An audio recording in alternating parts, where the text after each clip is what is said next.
Changing a PDF background image or watermark is important when it comes to preserving your company's brand identity.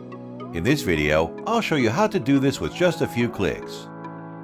Let's import a PDF document, then navigate to the Edit menu and choose the Background tool and select Remove Background from the drop-down menu. You might also want to add back a new background color or image that shows your brand identity. Let's go back to the Background tool, then select New Background from the drop-down menu. You can choose to use color on your own image file as the background. I'm going to replace the background with a new logo. Now I can customize it further under the Appearance menu, such as rotating it or adjusting opacity. Under the page range, I'm going to select all pages to apply my new background. Then I'll hit OK to confirm. Now you can see your logo has been applied to all pages. If you found this tutorial helpful, please don't forget to like the video and subscribe to our channel.